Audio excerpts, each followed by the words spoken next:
Hello, everybody. Thank you for joining tonight's live stream with the Columbus Cartoon Coalition, where we will be talking about how to produce your own merchandise. I'm AJ Easterday, and I am the Columbus Cartoon Coalition live stream coordinator, and I will be helping to lead the discussion as well as occasionally providing my own insights on someone who produces a lot of merchandise by hand. Actually, I do a lot of the production stuff myself. But I also have two lovely people here helping me to share their insight because, of course, everybody has their own expertise in what kind of things they do. Um, So, with that being said, I'll now pass it off to Kelsey if you'd like to introduce yourself. Hello, I am Kelsey D. Crawford, they, them pronouns, if you please. I have been making comics since 2013. A lot of those have been crowdfunded on Kickstarter. So that often means making a lot of different merchandise like keychain stickers, zines, books, that sort of thing. So yeah, happy to be here to talk about merch stuff. Awesome. And then we also have James, if you would like to introduce yourself. Absolutely. James Easterly here, independent cartoonist, and I wouldn't necessarily say I'm a merchant aficionado, but I've dabbled in my fair share of different things here and there, slinging across the table to potential customers. Awesome. Well, actually, my first question is going to be asking everyone to share like the kinds of merchandise you feel you make the most or maybe the most often.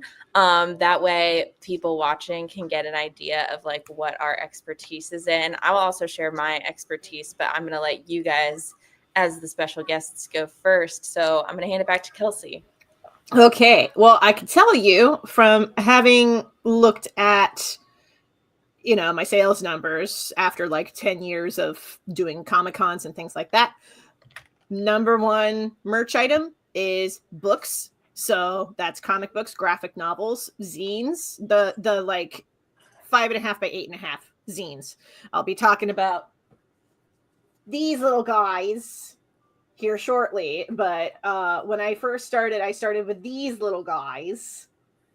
These are little 8-page pocket zines, real easy to put together. But I have also done stickers, both printing at home and working with other sticker vendors. I've done acrylic keychains, bookmarks, and prints and mini prints, both printed at home and printed with outside vendors. So in those respects, I have experience with those. Oh, one moment.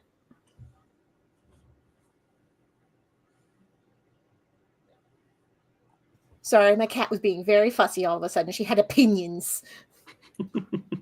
That's okay. All right, let's pass it off to the next guy while I handle this kitty shenanigans. All righty then. Well, I would say for me personally, the number one thing that I probably am most known for is my stickers.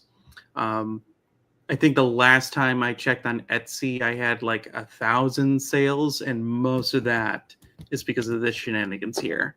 But along with stickers, I also dabble in the world of print-on-demand T-shirts.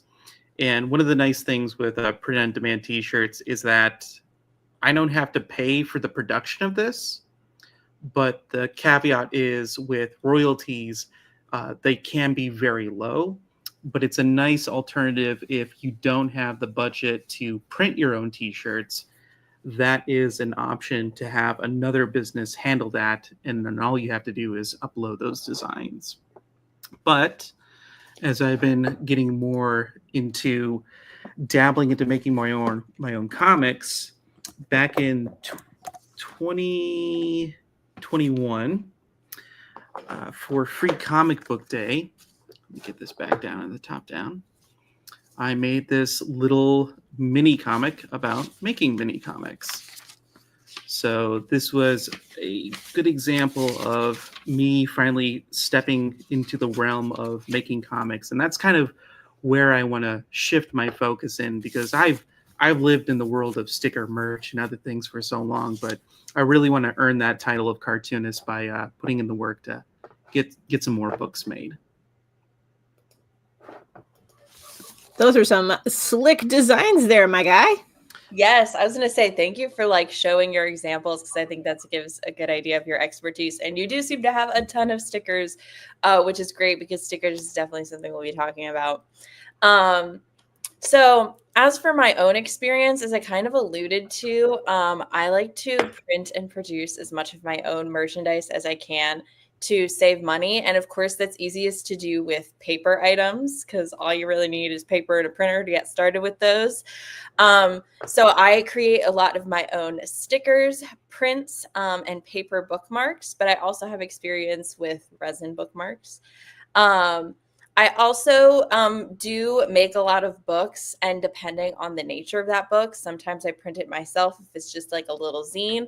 But a lot of my books I actually get professionally printed, because they're big art books and I want them to look nice and fancy and of good value. As for things that I have worked with merchandise partners are the things that are harder to make myself, because you need fancy machinery.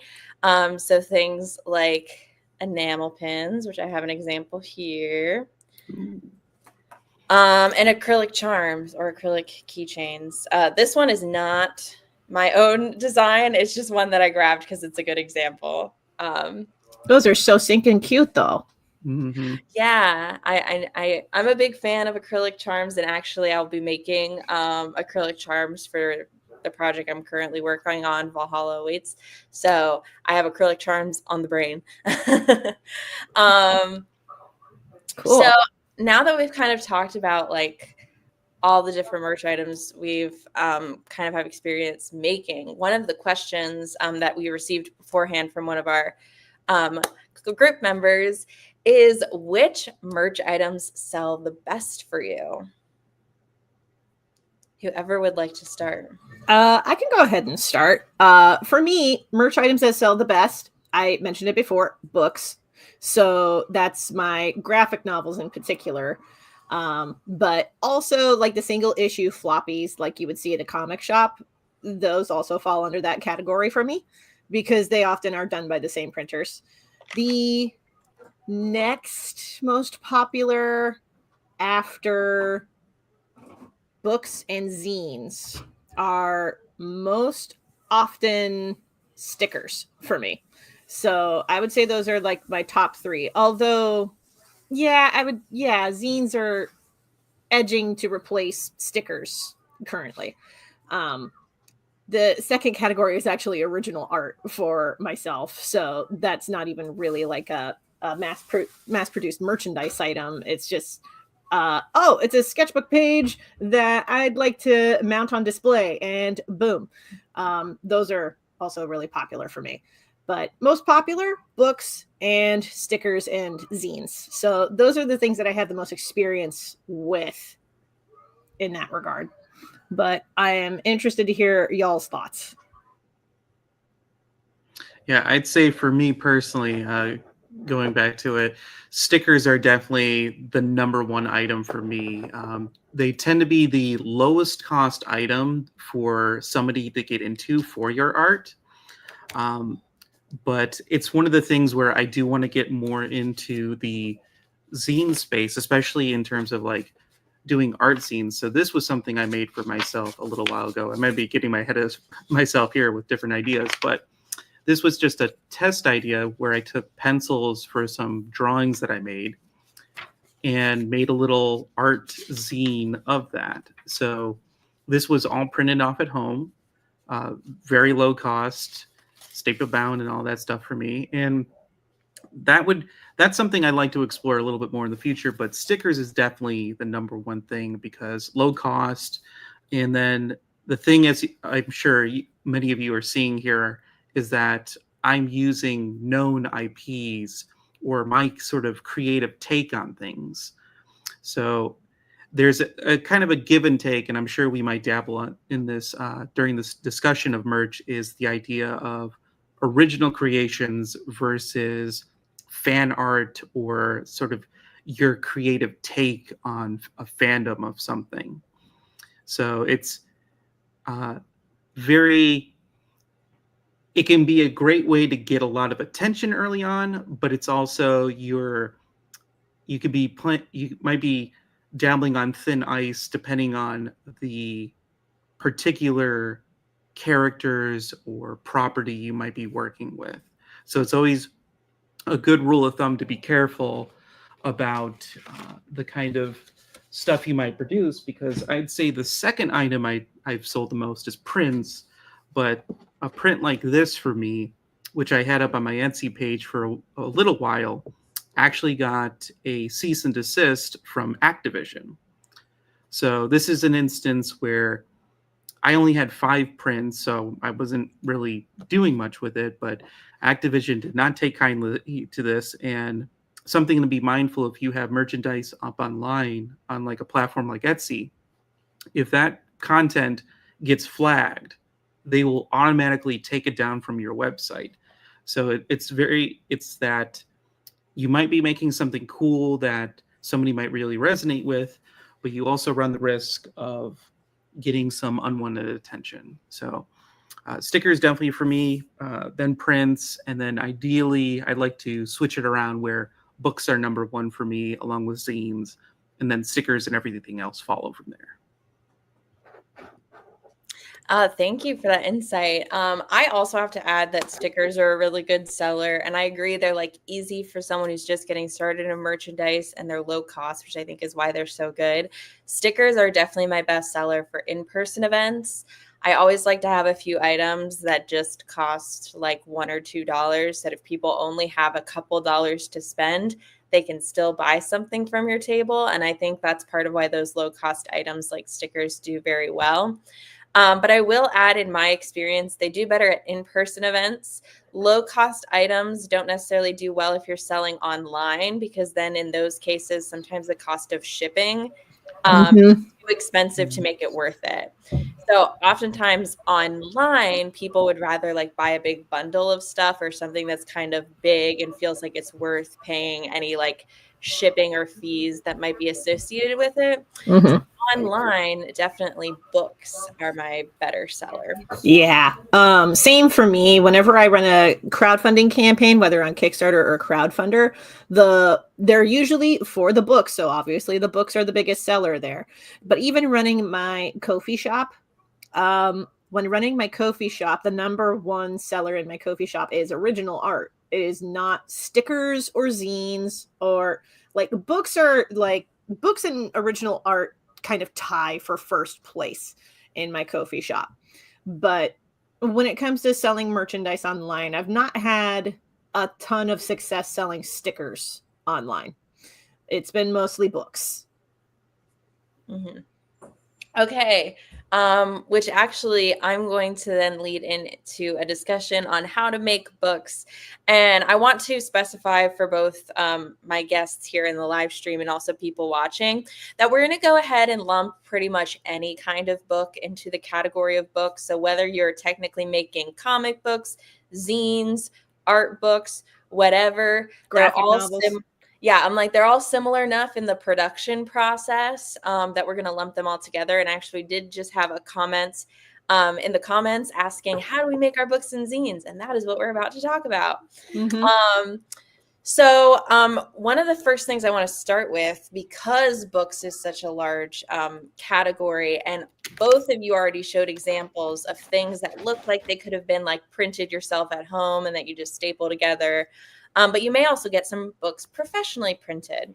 Mm-hmm. So the first thing I'm going to ask is, how do you determine which projects are better for just printing yourself at home, and which projects would you rather work with a professional printer for? Anything that is thicker than what I could make a staple bound book for, I get a professional printer to do it for me most often than not. Because there are some art books that I have done in the past that are like 5.5 by 8.5 when finished, that looking on it, I'm like, I could just print that at home myself. And but it also depends on like how many copies that I want to order, because if it's only like 10 at a time, yeah, I'm going to print that myself. If it's 15 or more, I may want to work with a printer for that. If it's, especially for like crowdfunding campaigns, if it's like 40 copies or more, definitely work with a professional printer on that.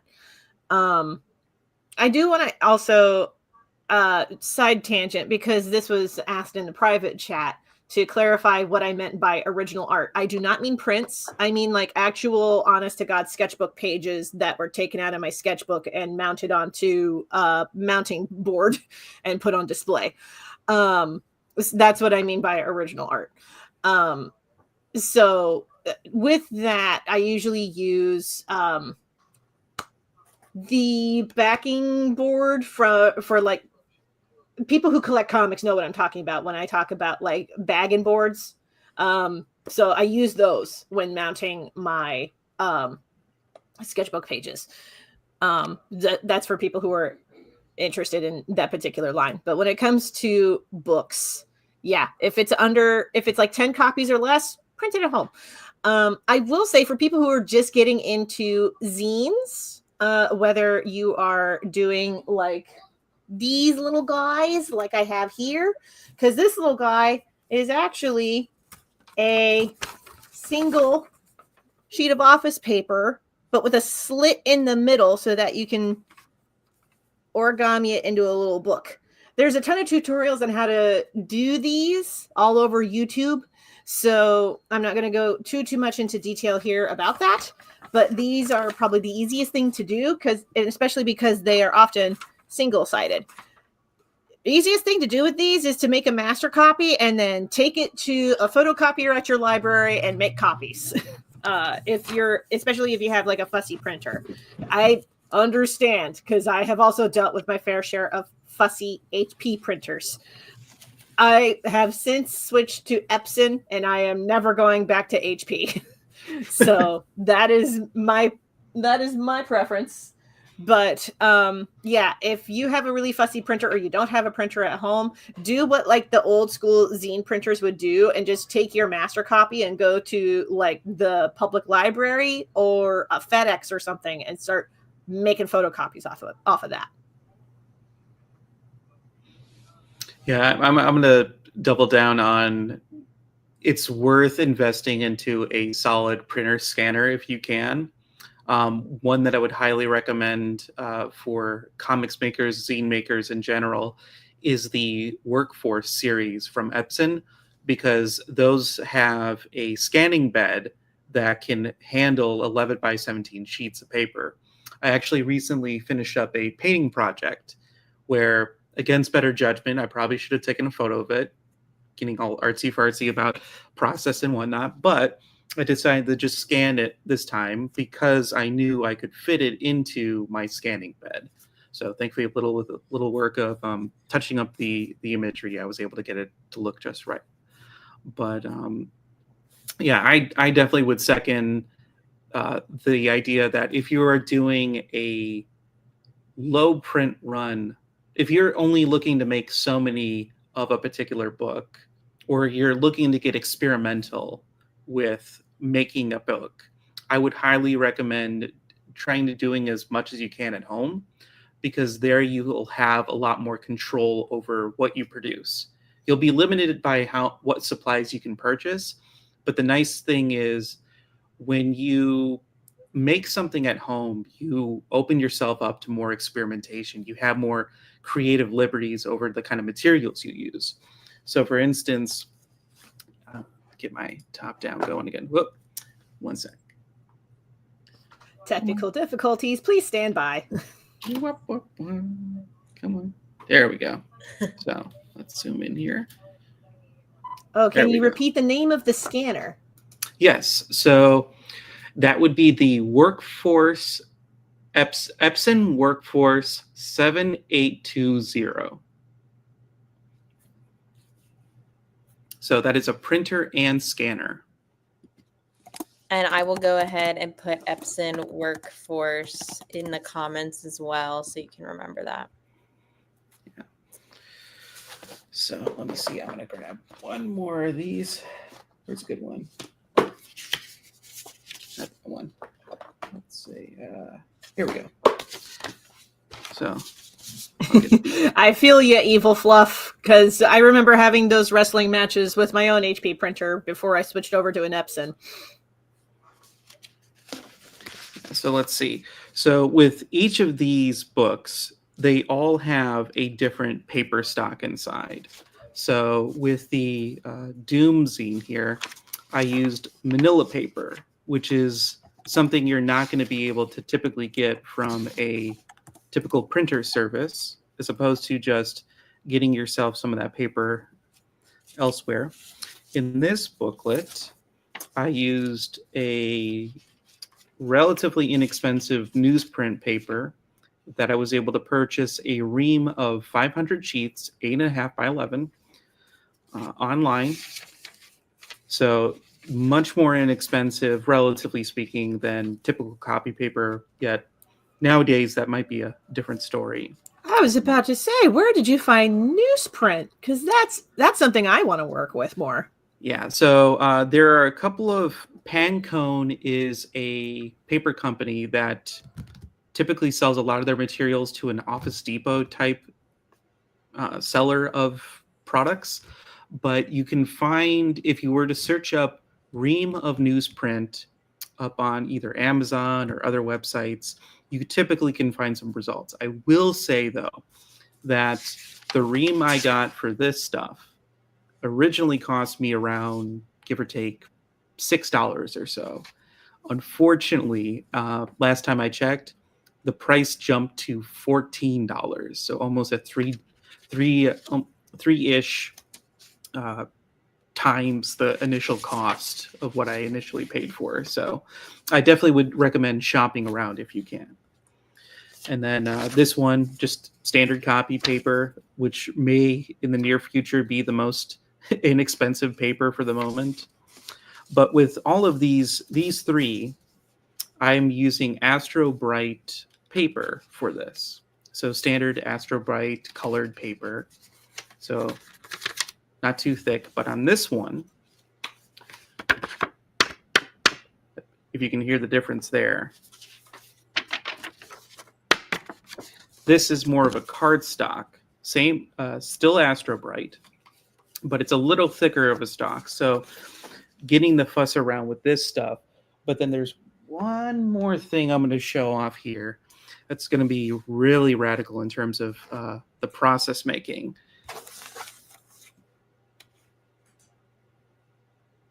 I am already intrigued. What is it? So some time ago, I got interested by the idea that Ron Wimberly made his own quote unquote scroll comic. Hold up.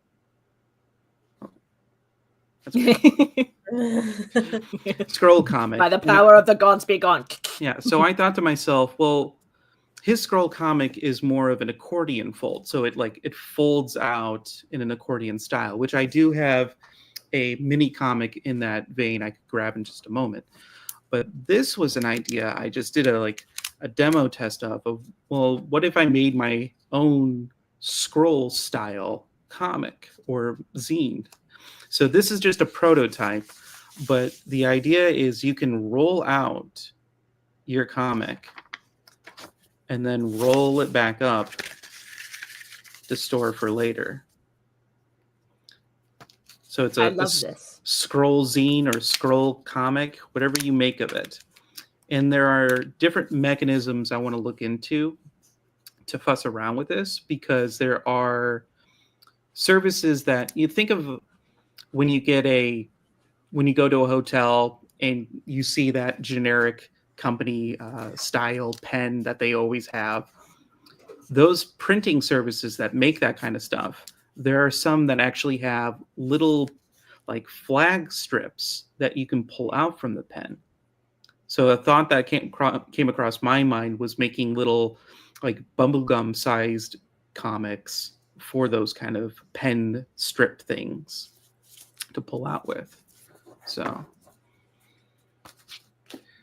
Yeah. And then I also would agree that if you are going to have a bigger print run, or if you're going to do something that's going to be square bound, so it has that spine, it's definitely a better idea to go with a printing service, because unless you're willing to go through the task of binding things yourself and gluing and all the cutting and all that shenanigans, which I don't, Yeah. but all the power to those who can. I highly recommend going with a printing service. But if there's anything you can do yourself at home within cost-effective means, I highly recommend doing that, because one, there's the opportunity to make it a low cost on you production-wise, but it's also the potential for low cost on your customers, which is a huge thing, I would say, with, people are willing to shell out a little bit for creator-owned stuff and things that you yourself have made. But it's also nice when you can present something to someone to say, hey, this isn't going to break your bank account. Yeah. Okay. So we got a comment. That's so cool. I think very old Japanese comics used to be like that. And I think that was referring to the scroll comic, which is pretty cool. And it's funny when you said scroll comic, my initial thought was thinking about like the way that webtoons work, like the comics where you scroll on your phone. That And was then my first thought, was this would be a great way to like print archive all those webtoons. I know, it's like you could turn them to print, because I actually like recently had we had a discussion at the last in-person C3 meeting where we talked about the difficulties of like when they try to turn webtoons into print, and like how reformatting sometimes makes it look really weird. Yeah. Maybe this is the solution. Maybe you turn it into a literal scroll. And where I would recommend materials for that is, again, the Epson Workforce printer is a phenomenal printer because it can print up to 13 by 19 sheets of paper. Ooh. So if you were to get an 11 by 17 sheet of paper, you could easily get a good chunk of comic in there if you were going to do the scroll format. Oh, something I almost forgot about. If the artist listener, yes, you are unable to afford replacing your printer currently, see if your local library has a maker space, because I am based here in Toledo, and the Toledo Library has a maker space at its main branch, and they have an Epson printer that can handle 13 by 19 prints. So see what your local library has. Yeah, I will say, for people who are in the central Ohio area, I think the closest library that has something like that is the Delaware County District Library. I was actually going to bring them up because they have a few different supplies that are really good. And then I'll also shout out the library I work at, the Plain City Public Library, because we're about to open a makerspace come March. So then you'll also have another location you can go to use some of the supplies. Heck yeah. I did want to bring up one thing that I feel like hasn't been in the conversation yet when it comes to determining how you want to print your comic. And that is also if you're doing black and white versus color printing. Because I think black and white is very easy to do your home, at home on regular copy paper or at the library or whatever, because all you need is regular copy paper and it'll turn out fine. If you are doing like full color artwork, it often looks a lot better if you can get it on like a satin or glossy paper. And because you need fancier paper, you also need a printer that can handle that paper, which is not your everyday at-home printer. So those are cases where I also think it is valuable to work with a professional printer. Yes. I will also say, in regards to size of the book, certainly how many pages it has matters. So we talked about the difference between like staple binding, which you can kind of do at home. If you have a long arm stapler, that's another piece of equipment I wanted to throw out there, is get yourself a long arm stapler. This beauty. Get you one of these. Or the one I have is specifically meant for booklets. So it actually has like a little triangle shaped thing that you lay your booklet on so that you get it right on the spine of the book. It's very helpful. Ooh. So those are a good piece of equipment. You can definitely do staple binding at home. For those bigger books, you're going to need perfect binding. So you're going to want to work with a printer. But also keep in mind the size of your actual pages. So like Kelsey mentioned, that a lot of the books you do are 8.5 by 5.5 inches. And that's because that's a regular sheet of copy paper folded in half. Most of the books I've done are also that same size because it's just super easy to do. But say you would rather have something that's trade size because it looks more like a book you would get in a bookstore. That's 6 by 9 inches. You may not be able to print it that size at your home printer. So that's a good time to work with a professional printer. Okay. So now that we've talked about like all the different like printing considerations, my next question is there a professional printer that you would recommend?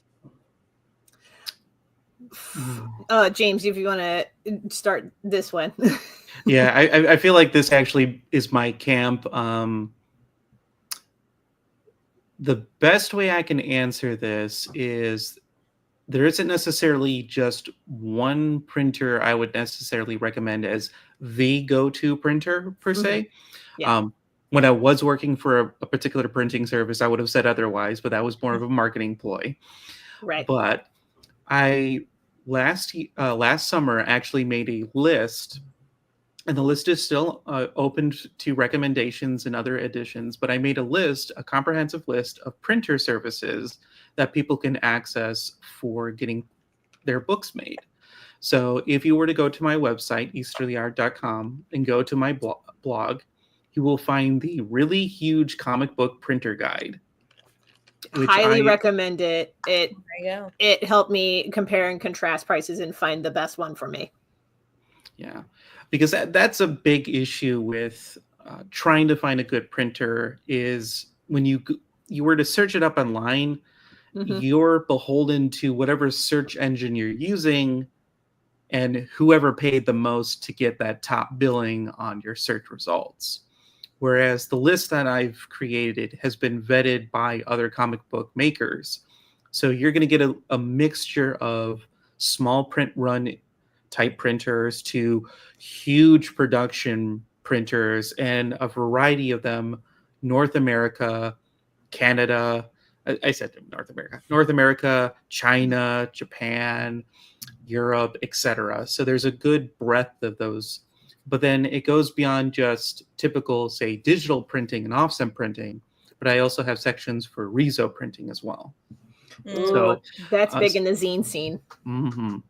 And then there's other tabs for the actual list itself.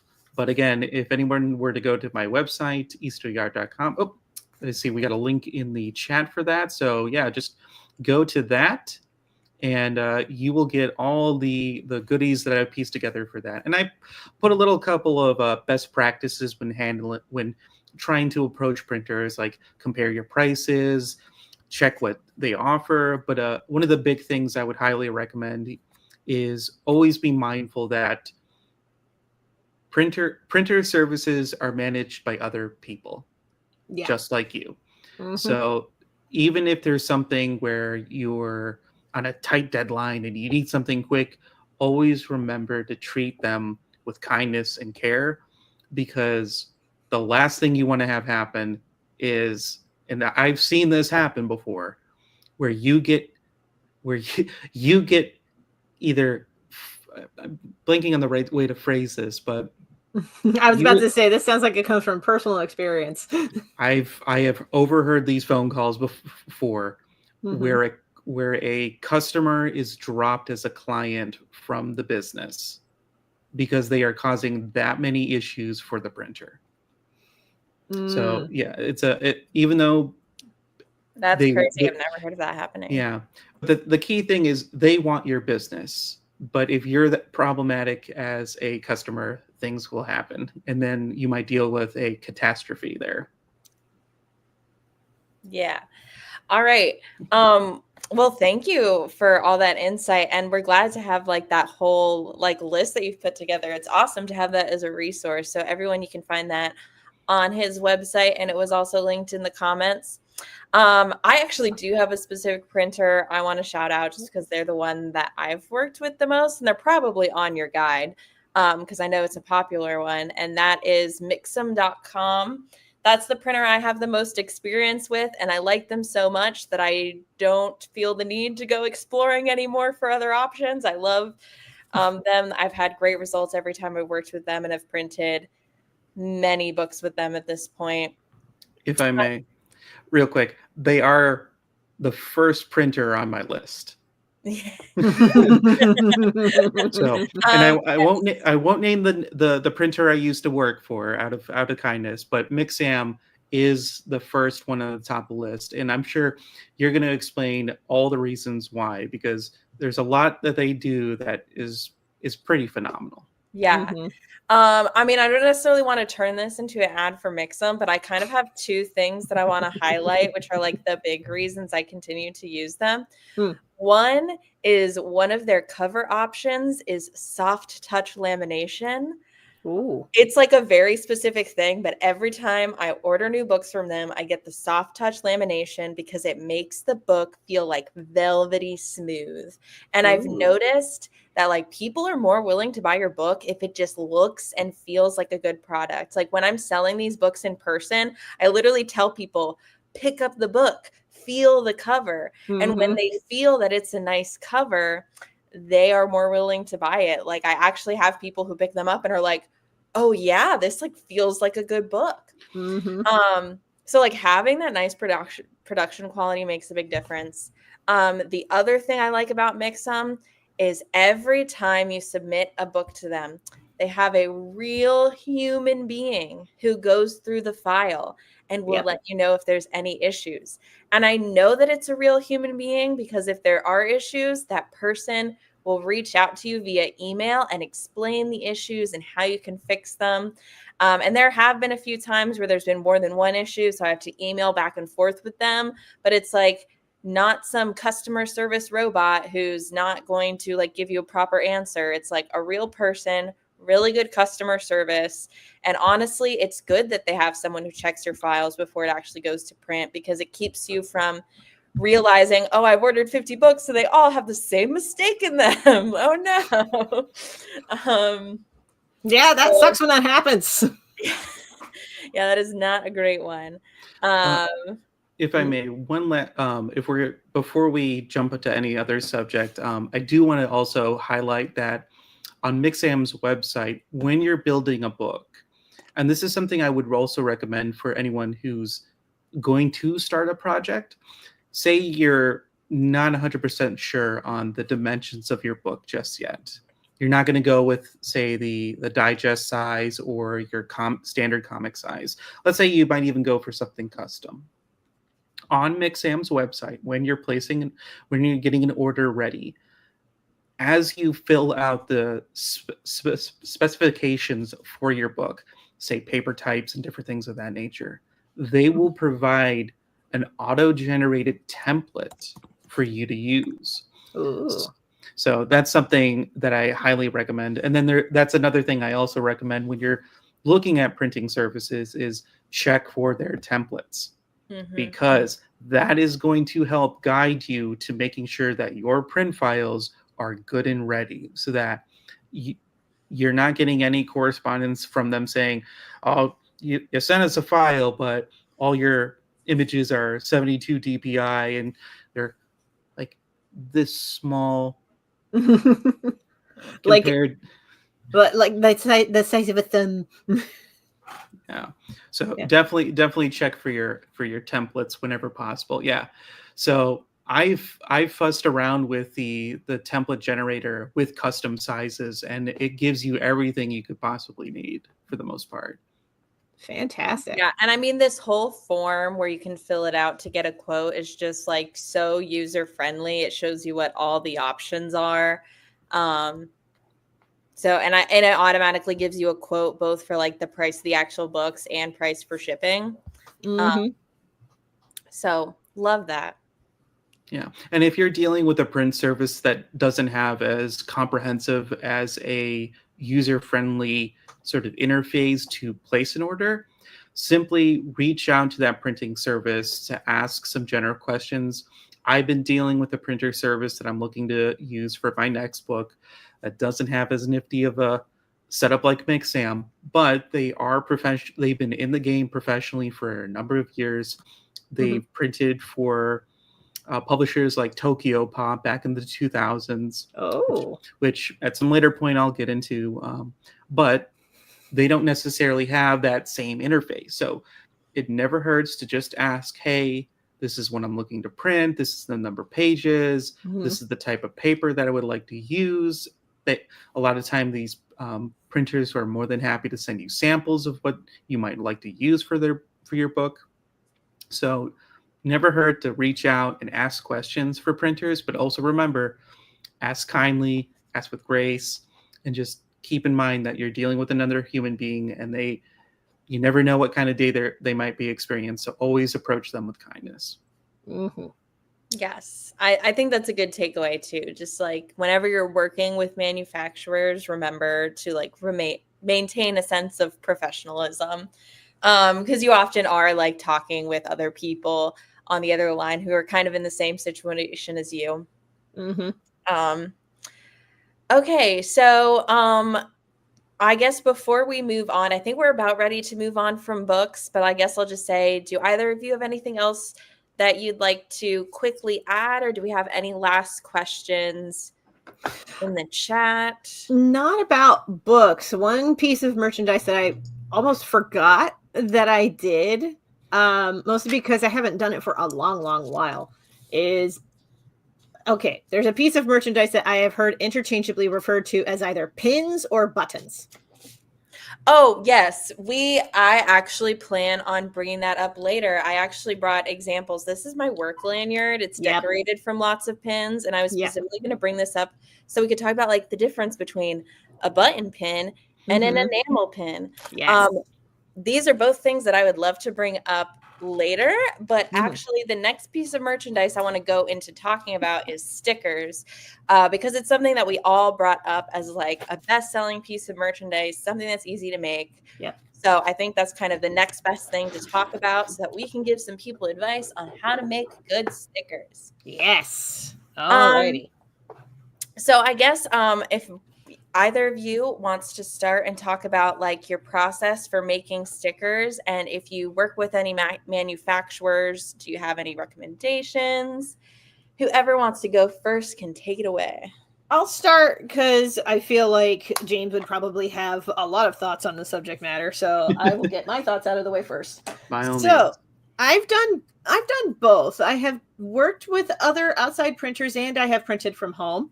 I usually work with outside-based printers for example, holographic stickers, because I cannot easily do this at home.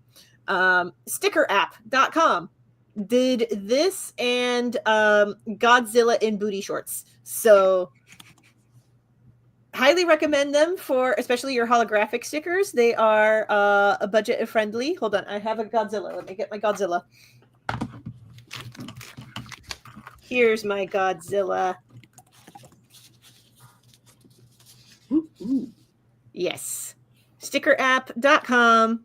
They did these holographic stickers for me. They also do them in bulk.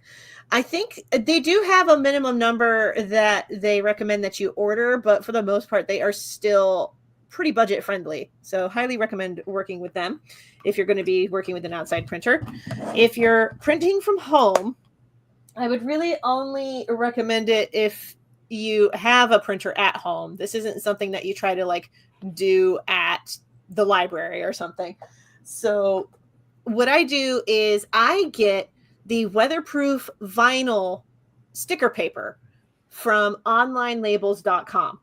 And I use that in conjunction with my Epson printer to print the stickers at home that I often take with me to conventions. Again, that's the weatherproof vinyl sticker paper from onlinelabels.com. Highly recommend Online Labels if you're going to be getting any kind of sticker related paper or even like label paper, because they do have label papers available as well.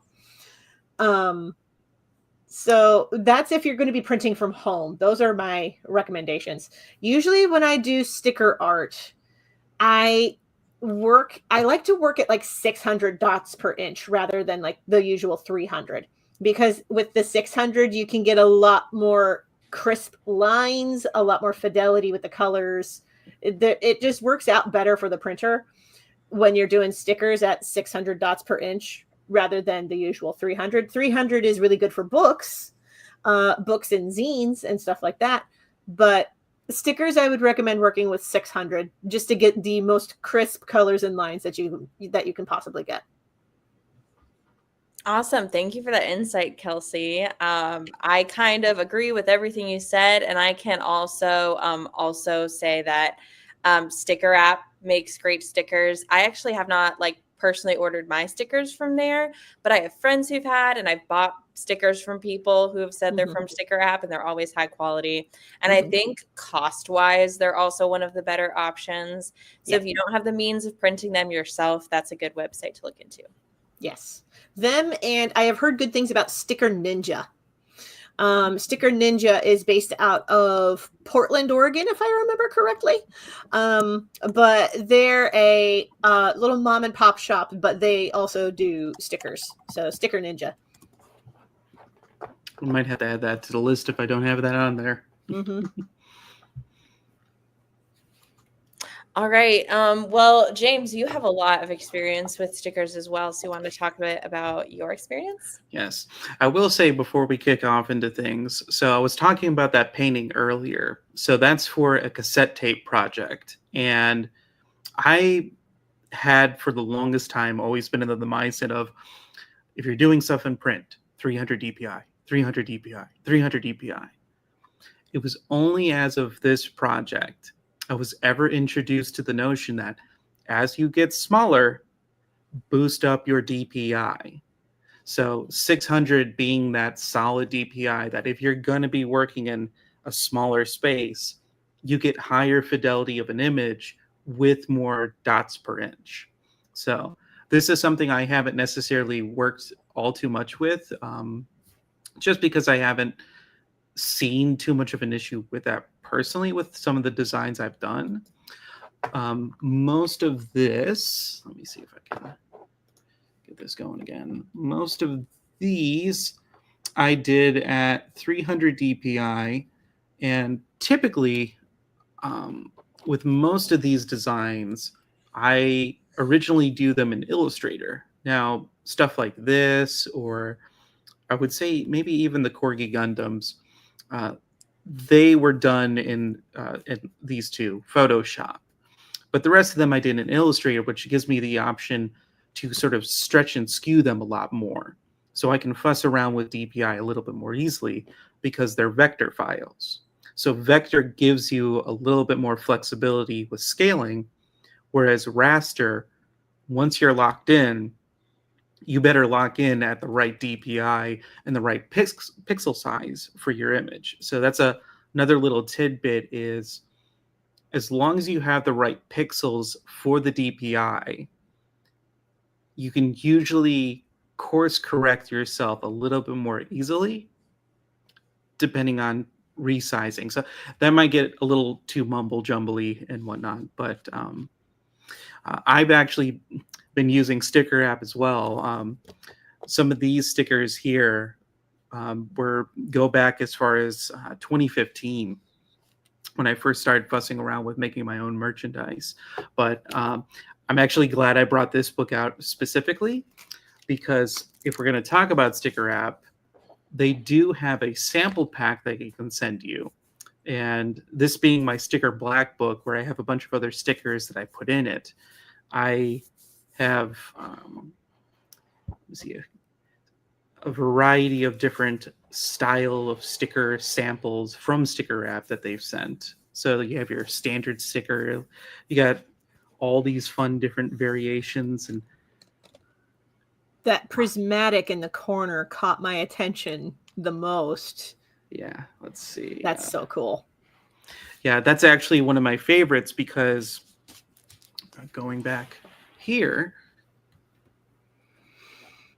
this sticker here is based off of a series of trading cards in a game from Japan called Cardos.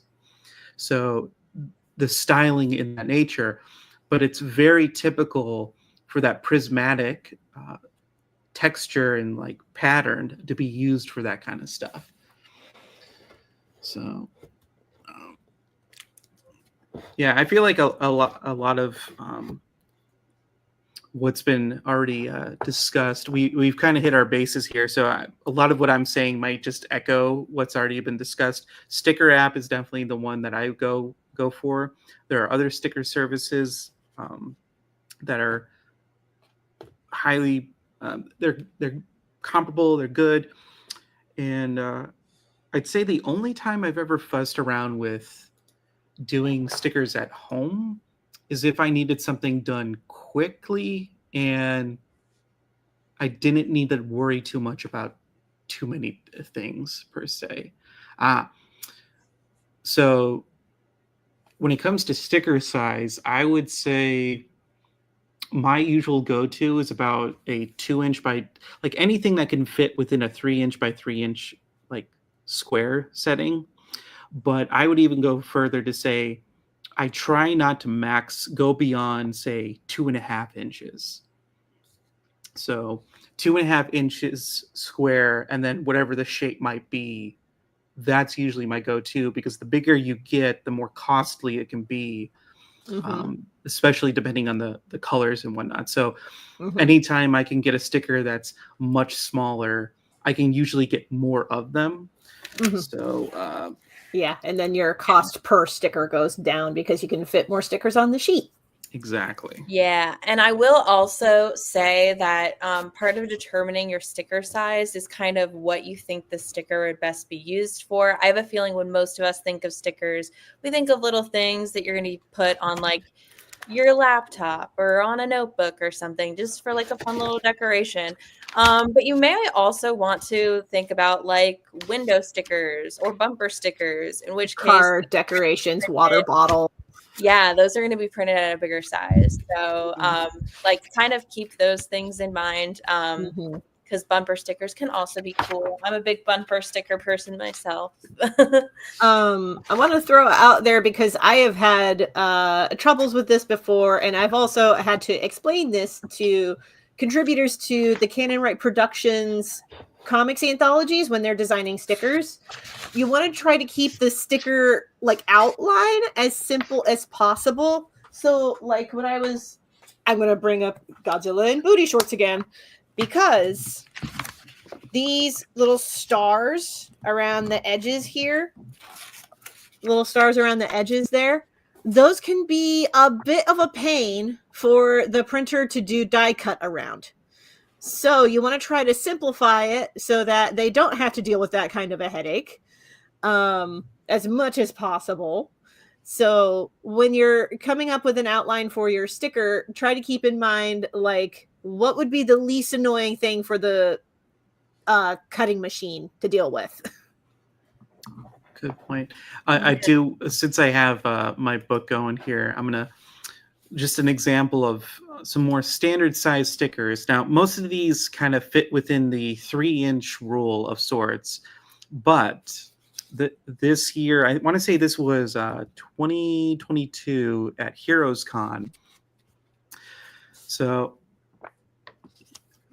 you can get big stickers, and just for scale, here's your mini comic. I think I know. Here's my where hand. You got that how to make a clay snake. Yep. Absolutely. We could talk about this. This is absolutely one of my favorite zines ever. Yes, we'll talk about that. We'll talk about that later. Yeah. So, but just to say that you can get much bigger stickers for different reasons. So like a sticker like this might be something you'd slap onto a skateboard or something, or your car. I don't have the confidence for that. So that's why I have this sticker black book, which is a beast. Initially, it was supposed to be a sketchbook, but I do not have the confidence to fuss around with something that has 500 pages in it. No, no, thank you. Well, that's thank you for sharing that. I now want to talk a bit about my experience making stickers because I have done most of my stickers printed and cut myself. And I would highly recommend investing in a printer and cutting machine for your stickers if you can, because it is a huge money saver. Because even the most affordable, like sticker manufacturers that I've looked into, will still cost like $1 or $2 per sticker. And then you have to hike up your prices to make that back. Whereas the cost of my stickers to make are like a couple cents a piece, but I can still sell them for the industry standard of about $2 a piece, which means they're my biggest money making item. They have the highest profit margins. Mm-hmm. Yeah. So of course, like one of the things you'll need is a printer that is able to print on sticker paper. Which isn't too hard. Most sticker paper is just slightly thicker than copy paper. So if your printer can handle like cardstock and photo paper and stuff, it surely can handle a sticker paper as well. And then the other thing I have that really helps out is a Cricut cutting machine. So I put the spelling of Cricut below because it is not spelled like the bug. Right. It is like Cry Cuts because they specialize in cutting machines. They have a variety of different models, but honestly, you don't really need to invest in any of the really fancy ones. The one I have is one of the Explore models. We actually have one of the fancier Maker models at work. And even though it's the more expensive model, I think it works worse. I don't know why. So like, oh boy. So like just buy the cheap one and it'll be able to do what you need it to do. But what's great about a Cricut machine is it can cut out the stickers for you so that you don't hurt your hands trying to cut out all the stickers by hand. Because when I first tried making my own stickers, I did cut them by hand. They turn out less quality and you just hurt your hands a bunch. So I would not recommend. So this is something to look into. And even though like buying the machine at first could be really expensive, you can get enough use out of it to make it worth it. And I also think it's worth getting not just to make stickers with, but I use the Cricut for a lot of the other merchandise I make, including like keychains, bookmarks, prints, because it can cut pretty much anything you need it to cut. So a nice little tidbit with the Cricuts too is that not only are they great for cutting out stickers, but you can also cut out vinyl stickers with that as well that are solid colors and such.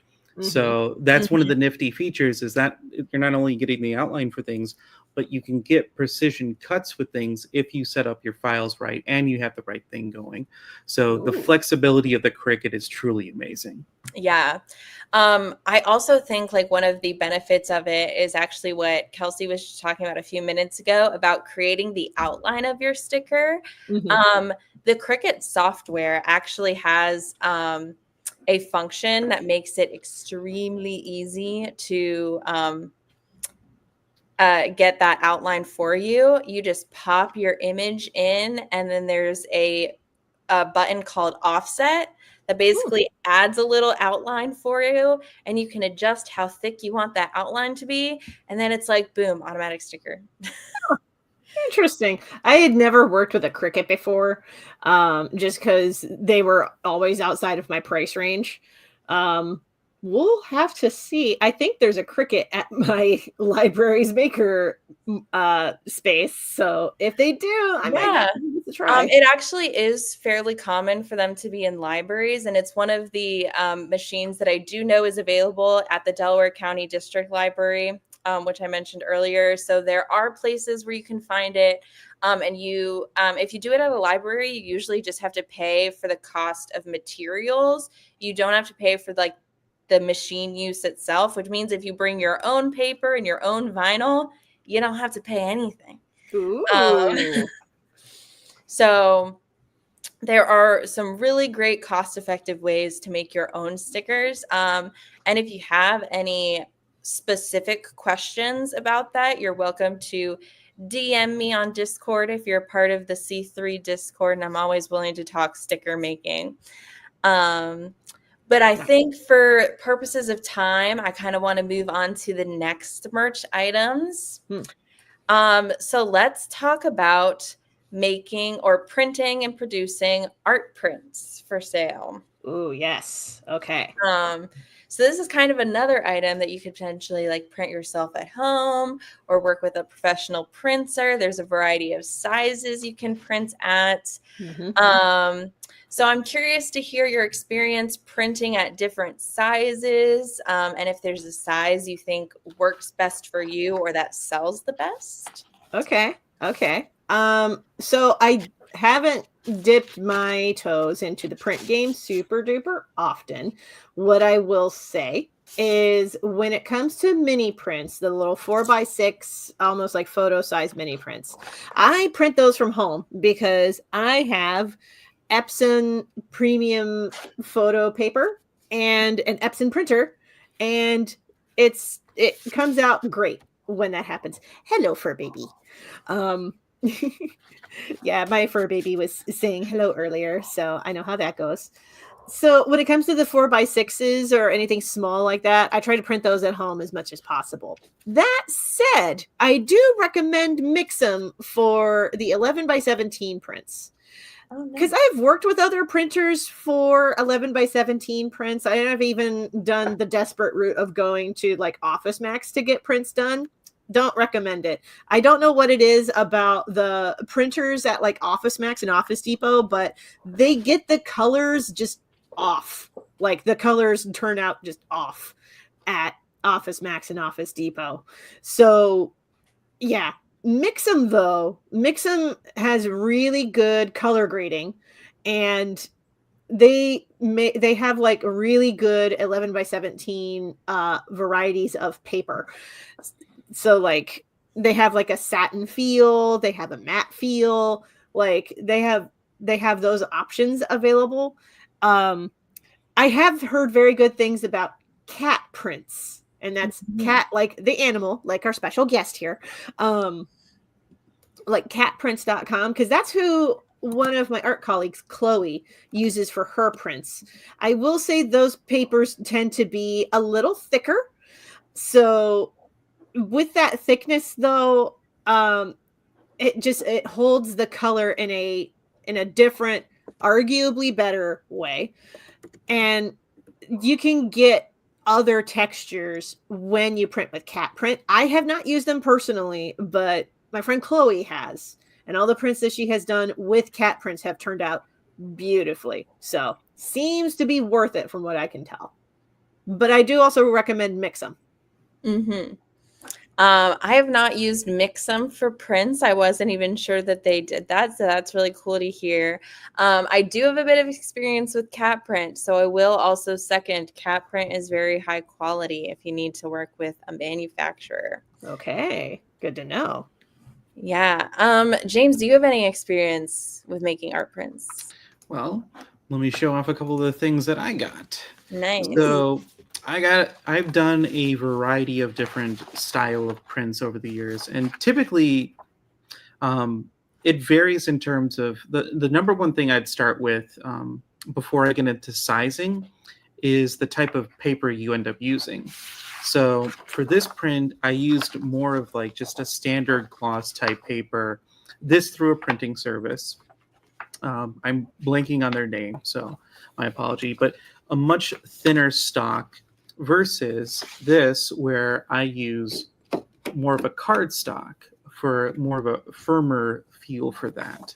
I'm not sure why I initially got into cardstock style prints per se, but I just like the idea of the sturdiness behind that. But most of these prints being printed digitally through printing services. I've done prints at home, but typically those would either be black and white, as we discussed earlier.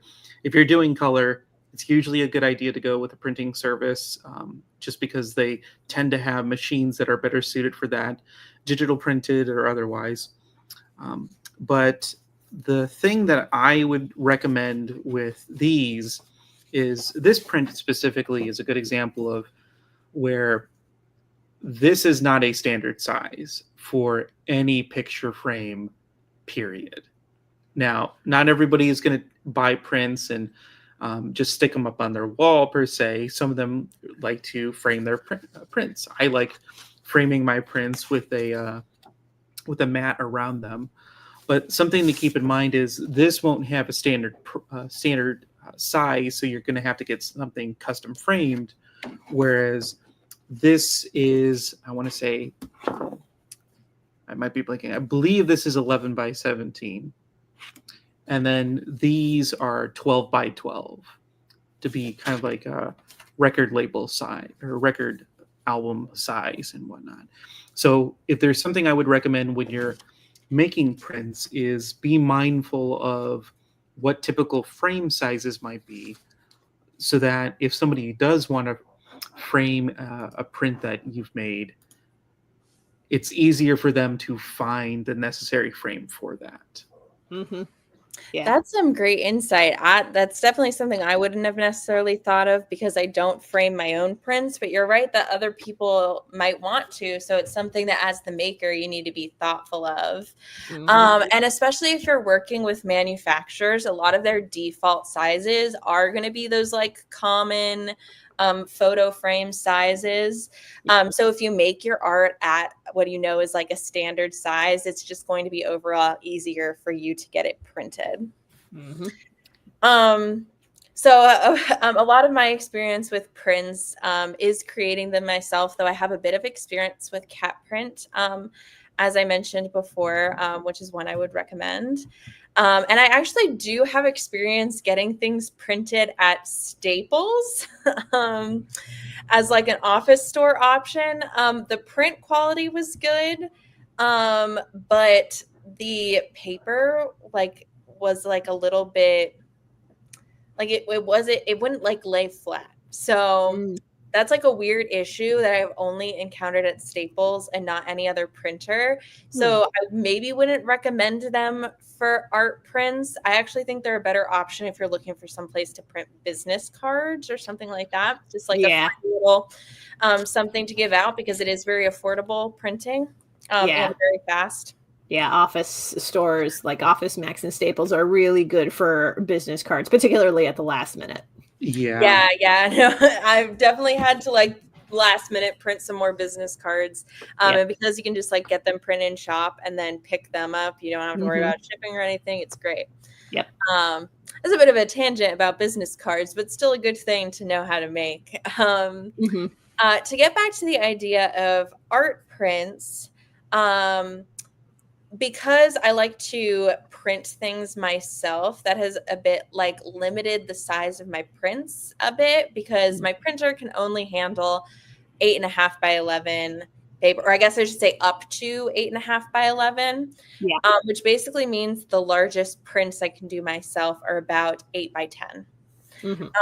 Because you need to leave a bit of a border, because if you didn't know, most printers cannot actually print all the way to the edge. So you have to make it a little bit smaller than your paper and then trim the excess off.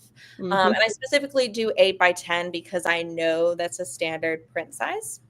But if you do even smaller prints, like a 5 by 7 or a 4 by 6, which are still pretty standard sizes, you can fit 2 of them on a single sheet of printer paper. So then you get like a little more bang for your buck.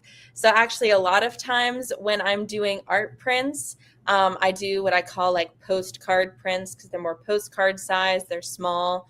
So I can print them 2 per page and it's still nice and easy. And a lot of times when I'm making these prints, it's also for the purpose of selling them online. So I also have to keep in mind shipping. The smaller your print, the easier it is to ship. I want it to be able to like fit into a normal size envelope and not have to like get super large envelopes. But I saw your hand up, James. Trust me, the less you have to fuss with big envelopes, the better. Yes. For sure. I have fussed with them. They're not fun. Yeah. And Yeah. especially with, you never know what postal carrier might be handling your package that day. Mhm. So if it's a big thing and they're having a bad day, bad things can happen. And that's happened to prints that I've sent in the mail before. Yeah. Adding to the print discussion, because there for a little while, prints were actually my second best selling category over framing up original art, like from my sketchbooks and et cetera, et cetera. Prints were the best thing. Now, the caveat to that is they worked well for me because I would keep them limited run. I would have like a max number of prints and then no more. I would not be doing reprints of them. So I would be like, oh, I'm only doing like 5 copies of this particular design. And once it's sold, it's gone forever. So I like to keep particularly prints at like a minimum run. Now, it doesn't have to be like 5, but I do like to keep the number low-ish to give it that kind of like scarcity of like, I'm only producing this many prints, and then once they're sold, they're gone, and I'm moving on to the next design. I do see a question in the chat from Chandu. Shout out to Chandu. Hi, bud. He asks, what paper do you recommend for home printing art prints? I have had a lot of luck with, and I have it right here, Epson premium photo paper, glossy in particular. This is the 4x6 size, but they do make them up to 8x10s. So highly recommend this particular kind of photo paper if you're going to be printing prints from home. You can also keep an eye out for particular types of, of cardstock. I've also had some luck with cardstock from like Michael's, of all places. Now, I actually wanted to show this off. So I have here a cutting board. I like to call this the guillotine. I like to use this for cutting the edges off of my prints to make sure that any bleed is cut off. I also use this a lot for trimming some of the edges off of zines whenever I'm folding zines a lot. So if you don't have one of these, I would highly recommend getting one of these. It saves so much time. Yeah, paper cutter is another good thing to have. And I would recommend like the guillotine style, because currently the one I have is like a thing that you slide to cut, and you cannot cut as many pages at a time. And it's like not, yeah, I kind of have one of those. And it's also like not as good as cutting through different kinds of paper. So yes. Yeah, I will say this does have a scoring tool. And if you can line up the paper right, the scoring feature on this thing has been super helpful, especially if you're going to be printing like greeting cards at home or something. Or folding your zines. Yeah. Mm-hmm. If you can pre-score your covers, or if you're dealing with a thicker paper, yeah, pre-scoring your paper can be so helpful. Yes. with folding things up, because I can tell you when I was dealing with it's not quite this, but I was dealing with something where I had my cardstock for some projects, and boy oh boy, the issue being that the spine would start to crack if I didn't pre-score. So pre-scoring helps with folding and making sure that you retain that edge without it getting all cold and whatnot. Yes. Yeah. So highly recommend scoring tools in particular for if you're going to be doing zines. Yeah. All right. That kind of brings us back to the zine discussion from before. That wasn't something that we mentioned, but that can be helpful, a scoring tool, or even like a folding tool, like a bone folder. All right. But I'll try to bring it back to the subject of art print. So one thing that I wanted to add, although I mentioned that I mostly make small prints for my own work, and I definitely think those are the easiest to sell online, I feel like larger prints do tend to sell better though. And as someone who buys a lot of art prints, I do tend to buy the ones that are bigger and flashier. And I think especially if your goal is to sell at conventions, the other perk of having large prints is they're nice and eye-catching. You can hang up your large prints, and that's a good way to like bring people in. So they don't necessarily have to be too large though, because I do think that maybe like 11 by 17 is the biggest I would recommend going. I don't think I've ever bought an art print that was larger than that. Yeah. I don't necessarily have room on my walls to put up a bunch of giant posters. Mm-hmm. A good rule of thumb I would go by is, and this is just me personally, you could probably consider your budget when you're making your prints, Mm-hmm. because you can easily get a lot more small prints and it be more budget friendly, and then you could have a better profit margin for that. Whereas if you're going to do, say, 18 by 24 prints, which is a fairly common size for much larger prints, you might get, unfortunately, I don't want to say suckered in, but you may be required to put a minimum order of 100 prints in. And Yeah, that's true. large prints are not a very typical thing for a standard digital printer to be able to handle. So you're likely getting those off of a roller, which means the printer has to justify the cost of them taking that order. So if you are going to do large prints, be mindful of that. And I'd say also be mindful of the cost is a big thing, but just be mindful of whether or not you want to put the investment in, and if it's something you think will sell.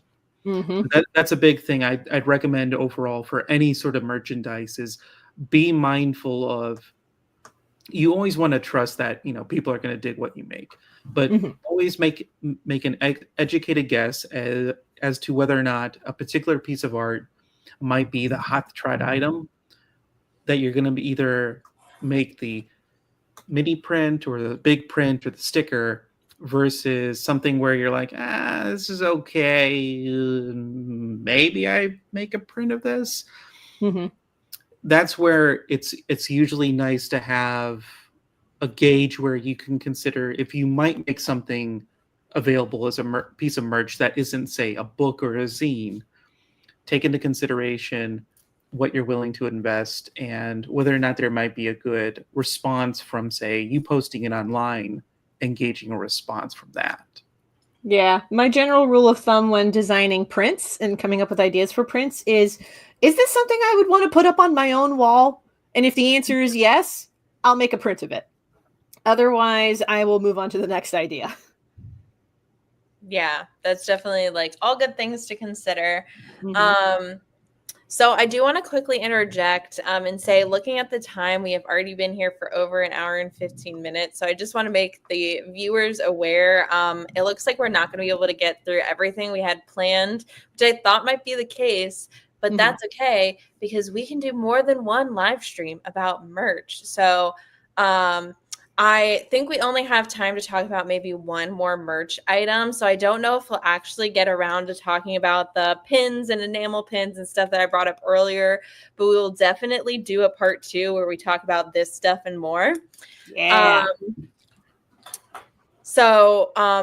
Look for that because I will definitely be scheduling a part 2 and I will compile a list of any merch items that we weren't able to get to this time that people still want to talk about. But for now, let's talk about for our last merch item, the acrylic charm. So this is my little example that I showed earlier. So for those of you who are unaware, an acrylic charm is usually used as a keychain. I think people just use the word charm because it's a little fancier.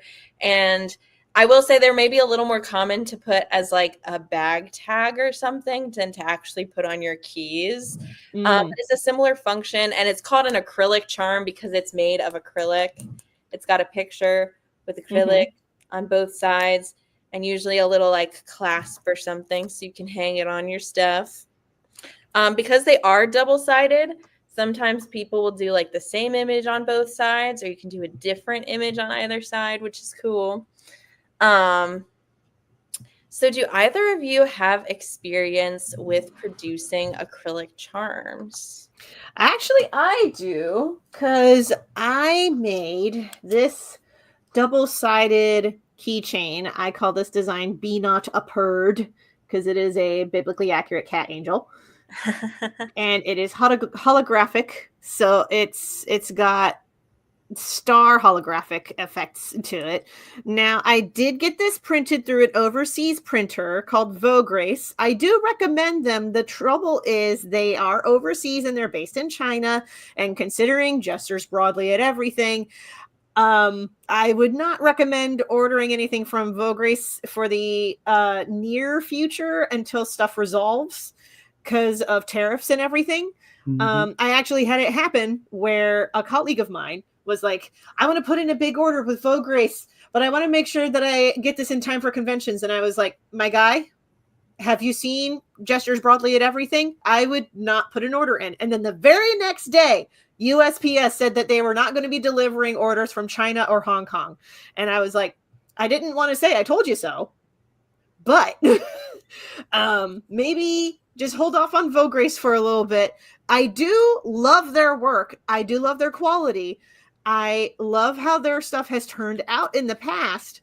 I just cannot in good conscience recommend them at this time because of the larger political situation. Yeah, gestures broadly at everything. Thank you. I appreciate that, Evil Fluff. So I happen to know this was made at Vograce, and Vograce is also what I have some experience using and what I was going to use for my next project. But you're making me rethink that, Kelsey. How dare you? I know, but I'm being realistic and I am trying to set realistic expectations here. So yeah, but now I'm like slightly upset because I've never heard a recommendation for an acrylic charm place that wasn't Vograce. That's like what everyone I know uses. Yep. And it's super customizable. And I think one of my favorite little details is how many different clasps they have. Like if you see this one, it's actually like a crescent moon shape. Whoa, I accidentally dropped that, made a big noise. Which fits the look of the charm because it's a little sheep surfing on the moon, and it was from a project that was like dream themed, so this makes sense. Oh my gosh. So cute. And I was planning on making charms with them using like a little cat-shaped clasp that they have. They have so many different little like shapes that you can do. They're adorable. So I guess what we've learned is we need to do a little more research in what other acrylic charm manufacturers are out there. Yes. But I thought acrylic charms were worth bringing up because I feel like they are very much like a hot ticket merch item right now. It's like everyone I know is selling acrylic charms and they are all selling incredibly well. I may or may not have just spent way too much money on a bundle of acrylic charms from one of my favorite artists. No judgment. It's your money. Yeah. So that is to say, like, they're definitely something that's worth looking into. But one of the difficulties of them is with something like this, you pretty much like have to work with a manufacturer unless you have like a home laser cutter and you can just cut your own acrylic. That's a little hard. Yeah, I remember working with a client who commissioned me for sticker designs because they were like, well, we looked into doing acrylic stuff domestically, but we would have to be working with two different manufacturers, basically, domestically. One to do the laser cutting of the designs and the other to actually do the acrylic molds. Because those are two separate sets of equipment. Yeah. So what I would recommend, and this is where I'm glad I can name drop this particular creator, are either of you familiar with the Craftsman? I have heard of this person. So the Craftsman is a YouTuber. I don't like necessarily calling him a YouTuber per se, but he is like a he is the crafts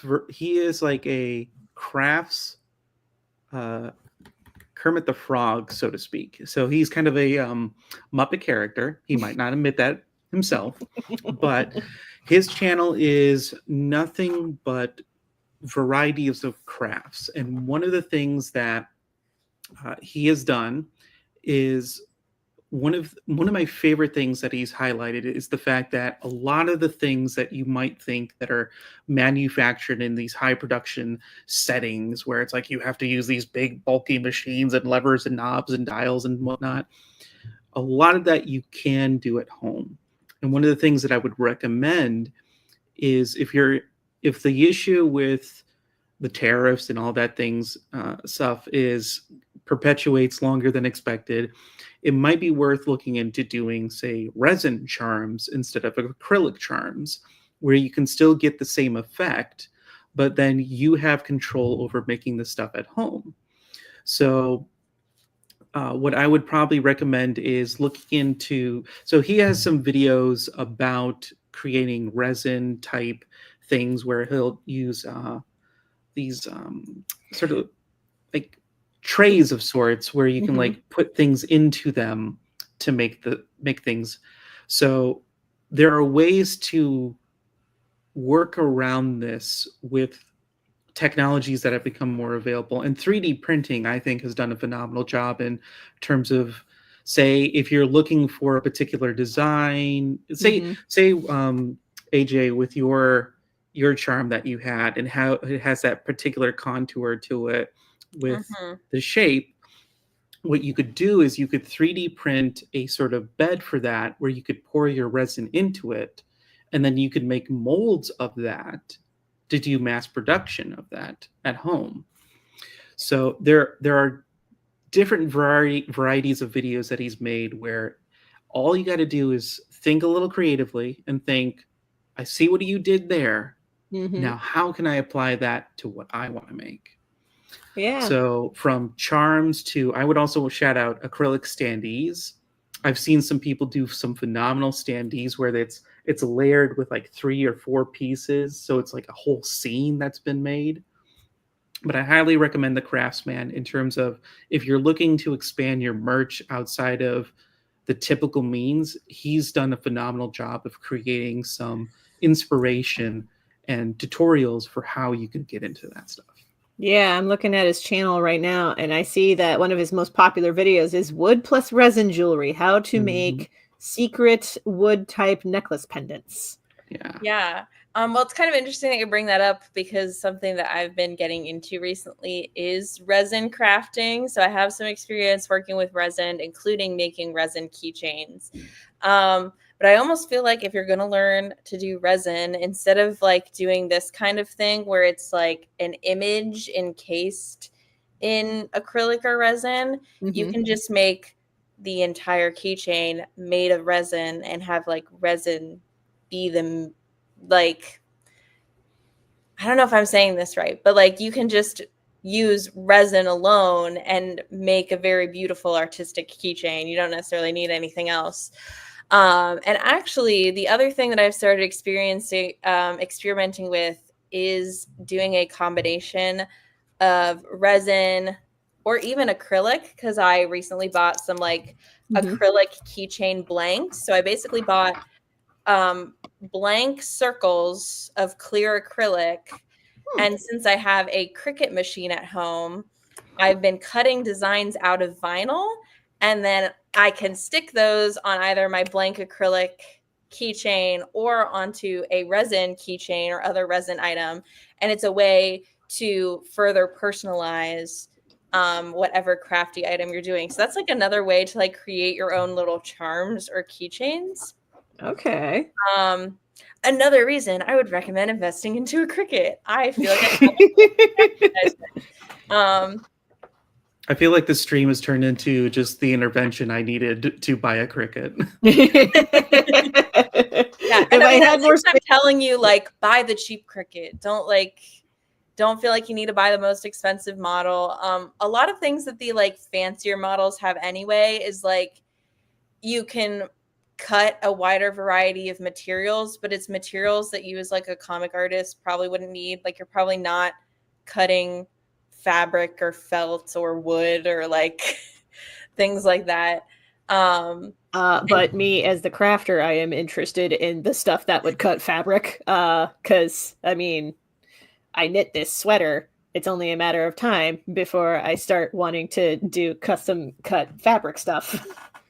Well, maybe I was wrong. Maybe you do want to. But that's just I for will me. say, they have a line of products that's actually called Cricut Joy, I believe, which is basically all of the machinery they make, but on a smaller scale.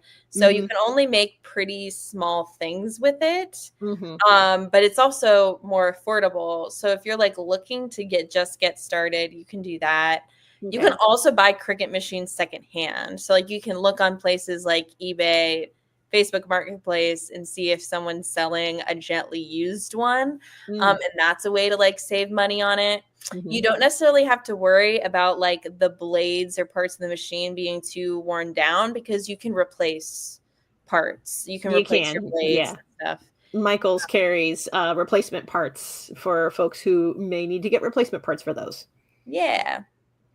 Now I'm just picturing in my head somebody lugging these giant charms to a convention. Just giant, massive things. And it's like, couldn't you done it like this big? It's like, no, I wanted to do with this. I wanted it to be the size of my torso. All right. Somebody's going to want this torso-sized acrylic charm. Well, this has been a great discussion, but since it is already 8:30 and we've been here for an hour and a half, we're going to go ahead and start wrapping it up. But as I kind of already promised the people watching, we are going to follow this up with a part 2 because there's still so much more that we can talk about in regards to merchandise. So if there is anything you feel like we didn't get to today that you still want us to talk about, feel free to send me a message on the Discord. I am AJ Easterday on Discord, and I am always willing to take suggestions. There is also a streams and socials channel in the Discord, and I also check that there for any recommendations regarding streams. So with that being said, we'll let everyone kind of wrap up. If you guys want to say where they can find you online, and if you have anything you briefly want to promote, feel free to do that. Cool. So I'll go ahead and plug a bunch of stuff. So you can find pretty much everything that I do at kelseydcrawford.com. That includes all of my webcomics and YouTube videos, et cetera, et cetera. Tomorrow I will be live streaming with Ben over on his Twitch channel because Ben, our mutual friend Chloe, and myself are playing through Paranormacite on Ben's Twitch channel, and that's at twitch.tv/BWH Comics. That's tomorrow at 8 o'clock Eastern time. Keep an eye on my YouTube channel. I'm going to be doing another live stream this Friday. Everything else from my webcomics, like The Legend of Jamie Roberts and everything else, will be at kelseydcrawford.com. Amazing. Thank you, Kelsey. And that's the Twitch channel if you guys are interested in what. Yes, that is for tomorrow's stream where we're playing Paranormacite, which is a Square Enix murder mystery type game. Ooh. Highly recommend. We are having a blast with it. Nice. All right, and then we have James. Yep. You can find most of my most important links via my website, easterlyart.com. That's also where I host my blog, where I have the really huge comic book printer guide. I've also posted a recent blog post about a 48-hour comic challenge that I partook in and completely failed, but to the graces of the people who organized the event, because I was in constant communication with them, they gave me grace, and within 7 days I completed my page. So you can read more about that on my website via my blog. But you also have everything you need from my shop to all the other links necessary. I also help host Detroit Drink a Draw in the Detroit area, which happens once a month. You can find more about that via Instagram, Michigan Creative Collective. It's a bit of a mouthful to type, but I usually do my best to share as much about that as possible. But aside from that, most of my projects that I've been working on are a little bit under wraps, but I'm hoping to very soon talk about this cassette tape project because I've worked long and hard on this thing, and I'm excited to see this come to fruition. We finally decided on the color of the tape, which was the last thing we needed to get approvals on before I sent off all the necessary files to the person that gave me the commission. So very excited to see that wrapped up and see it finally in print, because I'm excited to get the cassette tape myself and share them with friends. So easterlyart.com for all my stuff, and yeah, just keep tabs on my socials all over the place. So awesome. Thank you very much. And then last but not least, we have me. You can find all my socials at my Linktree, Linktree/AJ Easterday, or my social media handle on pretty much everything is at AJ Easterday 8. But the main thing that I want to take the opportunity to plug is that I am currently running a crowdfunder campaign for Valhalla Waits, a Norse mythology anthology, which is an anthology that I edited and am publishing. So you can find it at crowdfunder.com/Valhalla Anthology. I actually don't think you even need the word campaigns. If you just say crowdfunder.com/Valhalla Anthology, you will find it. It is 36% of the way to our funding goal, and we have less than 3 weeks left. So we really could use your support. And we have obviously the anthology itself, but also cool merchandise. So if you want to see some great examples of some of the merchandise we've been talking about, go there. And then of course we have our C3 Discords. So if you are someone who is watching who is not currently a member of C3, here is where you can find the link to join our general Discord server. You can take a screenshot of that if you need to. And we also want to promote our book club server. We also do a graphic novel book club every month, and our next book is going to be the Super Mutant Magic Academy. So there is still some time to pick up that book and join us. That I was muted and I did not realize it, but that's a good book. Oh, yeah. I'm glad you like it. And thank you everyone who is leaving such positive comments. We were so glad you were here. We were glad that we could be helpful for you. Hopefully we can give you even more great information come part 2. But for now, have a great night, everyone.